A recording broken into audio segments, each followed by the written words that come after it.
This is Martin Zender once again making sense for a living from my laundry room studio.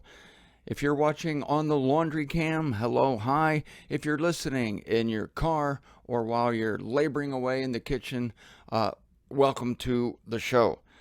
It's good to be here. I make sense for a living 5 days a week, but I also make sense the other 2 days, Saturday and Sunday. I just don't do it publicly. I make sense all the time. It's a practice of mine. It's a habit of mine. But I make sense officially here when I turn my camera and my microphone on. So, yeah, it's a lovely thing. It's a wonderful thing. And as always, I am glad to have you along on this journey. We've been studying the book of Revelation since September of 2014. Yes, I know. Can you believe it?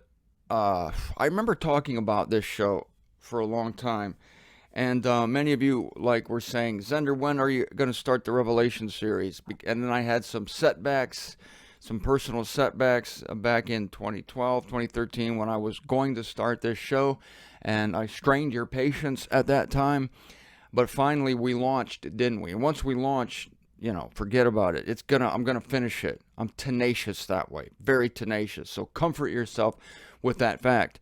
And also, I know I'm embarrassed to talk about the books I've been promising you. There have been some distractions there, but I'd say once I start, it's going to happen. Once I start launching it, then watch out. Things are going to come down the pike. I always do what I say I'm going to do. You just never know quite when. But try to keep something coming, something happening all the time. I do that not only for you, I do it for myself. Because I need the fellowship just as much as you do. Sometimes it's just my own fellowship, or my fellowship, the fellowship of my thoughts. I think about God, not consciously, but it's right under the surface of my world all the time. It's a subconscious God consciousness, and you all have it. It's not my exclusive property. It's a gift that we realize that we're just passing through this world. We're not truly citizens of this world. We're citizens of the celestial realm. Our realm is inherent in the celestials, Paul says in Philippians. So we constantly have this awareness that other people just don't have. That's what makes us different than other people. I was talking about that yesterday. We do have a light inside of us. We do have an extra dose of the Spirit of God. I'm sorry. No, I'm not sorry. I'm happy. And you should never apologize for that, for saying that you have more than other people, because what do you have that you have not been given? 2 Corinthians 4:17? 5:17? I don't know. What do you have that you haven't been given? You have nothing that you have not been given by God. It takes the Spirit of God to breathe, to live, to get out of bed in the morning. Like that roach leg I was talking about the other day, the Spirit of God animated it long after the roach itself had passed away, to use a euphemism there for death.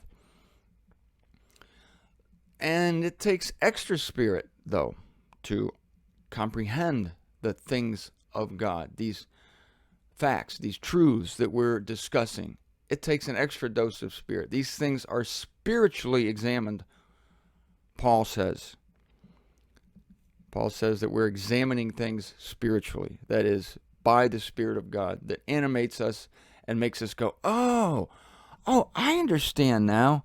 I had a guy in Washington State. No, he's in Oregon. Just write me and said 2 of his family members have come to the truth by, just so happens, well, it doesn't just so happens, my book, The First Idiot in Heaven, passed this out to 2 of his family members, and they got it. That takes the Spirit of God. The Spirit of God causes people to say, oh, I see it now. That's the Spirit of God. It's as simple as that. Don't look for the manifestations that the world would have you look for. The sensationalism, the jumping up and down and screaming. No, revelation is spiritual. Oh, I get it now. That's it. That's the Spirit of God operating in someone. Oh, it is by grace. Oh my gosh, there's no difference between me and anyone else. Jesus Christ did this for me by his death for my sin. and his resurrection from the dead. Bang, that's it. That's spiritual revelation. Now, back to this, what I talked about yesterday, the kingdom. People think it's going to be an inward thing and not an outward politics. I taught on this a long time ago, and so there are new people coming to the show. Those of you who say, Martin, you've mentioned this before, that's okay. Bear with me because it bears repeating. If I repeat it, it's important. It's a theme, and it's a truth, and it's foundational, and I'm going to repeat it because through repetition comes knowing it. And so you'll never forget it. And the more I say it, it enables you to pass it on to someone else. There's a passage in Luke 17:20 that says the kingdom is not coming by observation. That's what it says in the King James Version. And because of this one verse, people will throw out the entire book of the unveiling of Jesus Christ. They'll throw away the book of Revelation because of that verse, because it's a mistranslation in the King James Version and other versions of Scripture. If you read it as it stands, mistranslated in the authorized quote-unquote King James Version, you would obviously think, though, the kingdom is not coming with observation. Therefore, you will not see this kingdom. Therefore, it can't be a literal kingdom with a literal capital and literal kings. No, that's all foolishness because it's not coming with observation. But the people who just take this verse at face value do just that. They take it at face value. They don't look behind it because that's not what the verse says. The word observation is the word blepo, B-L-E-P-O. That's the Greek word. The scriptures were written in Greek. The New Testament scriptures were written in Greek. And in Luke 17:20, the Greek word is blepo. No, it's not. That's the thing. It's not blepo. Blepo was translated observation by the King James people many, many times. I don't have that figure in front of me right now because it doesn't matter. But if you look up the word observation in the King James, in a concordance, either a Young's Analytical Concordance or a Strong's Concordance, you will find that the King James translators of 1611 translated blepo observations many times, which was correct many times. But there's a different Greek word in Luke 17:20. It's not the word for observation. Well, just the fact that it's a different Greek word than blepo tells you it must mean something different than observation. But what do the King James translators do? They look at parateresis in Luke 17:20 and they translate it observation. Why is that a crime? Because they've already translated another Greek word, blepo, observation. God does not repeat himself. He has blepo for observation. I feel a sneeze coming on. Thank you for indulging me. He translated, God has a word for observation, blepo. It fits perfectly in all the places where it's used. But here's a different Greek word, parateresis. It can't mean observation because the Greek language is extremely fine. It's very detailed. It has a different word for a different thought. Different word for a different thought. That's how God writes. So this can't mean observation. This is the same crime that the King James people use when they translate Hades into hell. They translate Gehenna, hell, and they translate Tartarus, hell.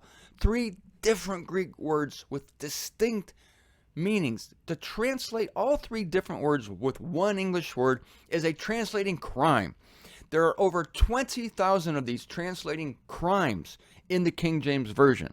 If you're a King James only person, you're screwed. You've screwed yourself out of truth.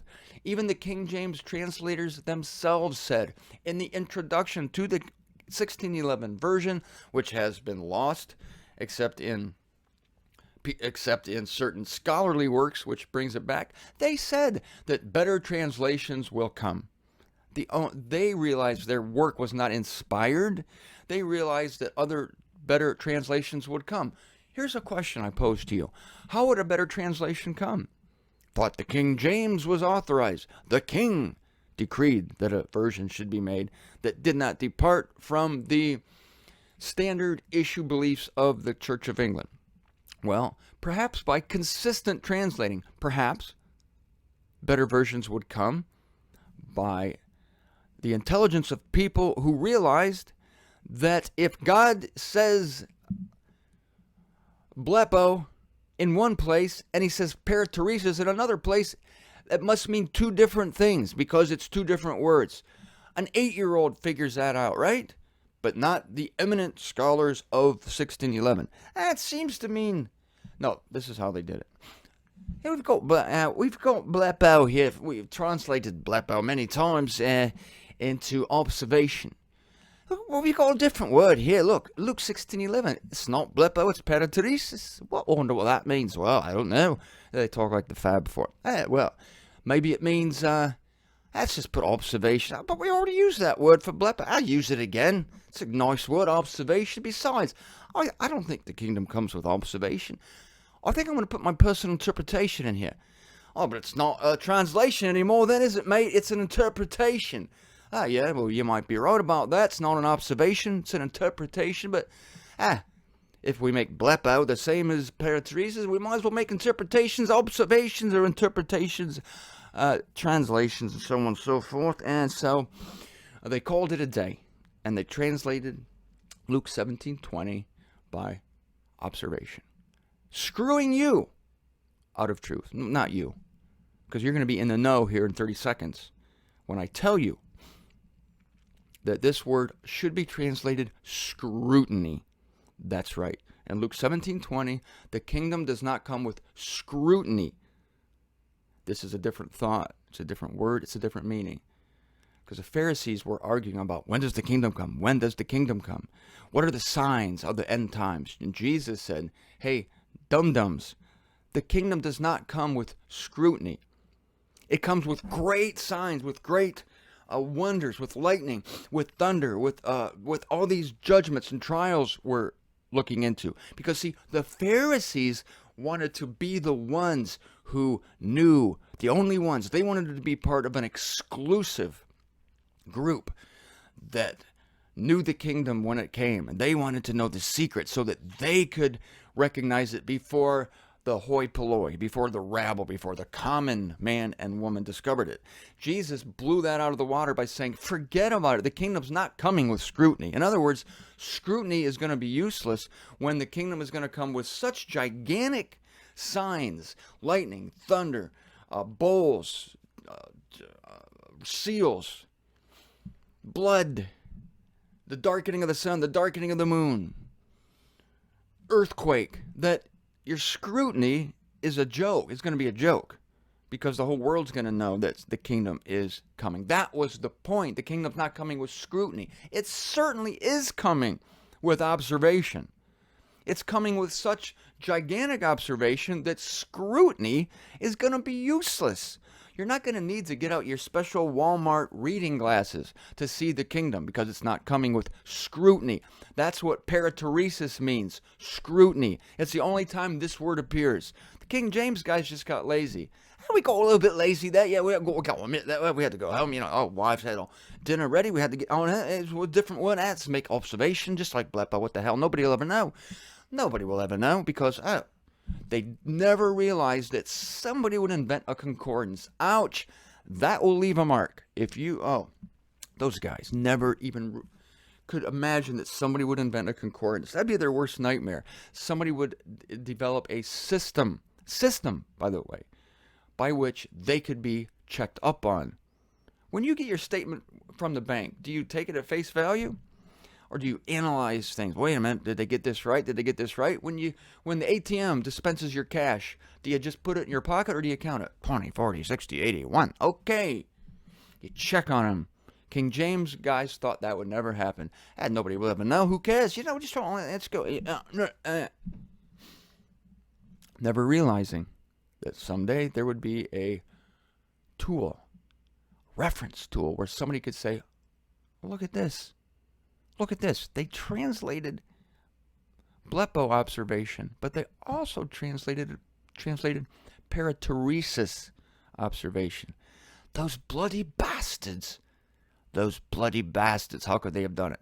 All right, I have not forgotten the sin and evil thing.